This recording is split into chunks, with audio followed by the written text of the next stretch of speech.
Round cycle ഓട്ടം ഇല്ല, നീ കണ്ടത് നശിപ്പിക്കാനുള്ളു. സൈക്കിളിന് തടല്ലടാ.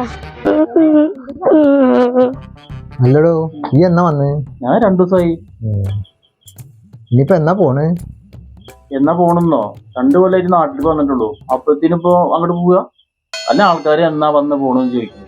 അതെ, പ്രവാസികൾ നാട്ടിലെത്തിയാലേ ആൾക്കാർക്ക് ഒരു ചോദ്യം ഉണ്ട്, എന്നാ പോണേന്ന്.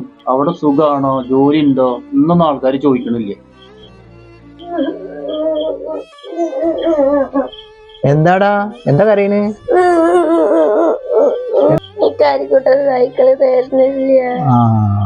അച്ഛന്റെ കുട്ടി കരയണ്ട. ഇനി അച്ഛന്റെ കുട്ടി അവരോട് പോയി സൈക്കിൾ ചോദിക്കണ്ട കേട്ടോ. അച്ഛൻ പുതിയ സൈക്കിൾ വാങ്ങിത്തരാം കേട്ടോ. വൃത്തിയാക്കി അബിയേ, ഇങ്ങോട്ട് വായ, ഇവിടെ വന്നാ. പിന്നെ എന്റെ സൈക്കിൾ കൊണ്ടുപോയിട്ട് ആ ചെക്ക ഒരു 3-4 ദിവസമല്ലേ കൊണ്ടുപോയിട്ട് ആ സൈക്കിൾ പോയിട്ട് മേടിച്ചിട്ട് പോയോ. ആ ചെക്ക സൈക്കിളൊക്കെ കേടെടുത്തു. പോയി മേടിച്ചിട്ട് വാ. ചെല്ലേ, സൈക്കിള് കായ് എടുത്ത് മേടിക്കാൻ എന്നിട്ട് നാശാക്ക. ഈ എന്റെ സൈക്കിള് 2 ദിവസം ഉപയോഗിച്ചില്ലേ, ഞാൻ ഇനി കൊണ്ടുപോവാ.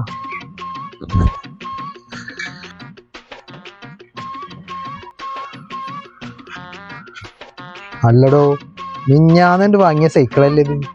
എന്താ അതിന്റെ കോലം? വെറുതെ അല്ല അണക്ക് എന്റെ കൂട്ടുകാരന്മാര് സൈക്കിൾ ചവിട്ടാൻ തരാം. സ്വന്തം മുതല് സൂക്ഷിക്കേണ്ട ഒരു ഉത്തരവാദിത്വം ഇല്ലാണ്. അതെ, വണ്ടി നല്ല വൃത്തിയായി കഴുകി വൃത്തിയാക്കി കിട്ടാ.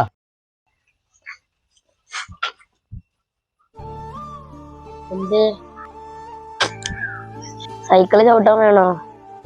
വേണമെങ്കിൽ ഒരു റൗണ്ട് ചവിട്ടിക്കോ. ചവിട്ടിക്കോ. അപ്പൊ എനിക്ക് എന്നോട് ദേഷ്യമില്ല അല്ലേ? ഇല്ലടാ, എനിക്കെന്തിനാ ദേഷ്യം? എന്നാലും നിനക്ക് സൈക്കിള് തന്നില്ലല്ലോ, അതിന് ദേഷ്യം ഉണ്ടാവുന്ന ഞാൻ കരുതി. ഇല്ലടാ, എനിക്ക് എന്നോട് ദേഷ്യമൊന്നുമില്ല. അത് എന്റെ സൈക്കിൾ അല്ലല്ലോ. ഈ എന്റെ സൈക്കിൾ എത്ര ആണേലും ചവിട്ടിക്കോ.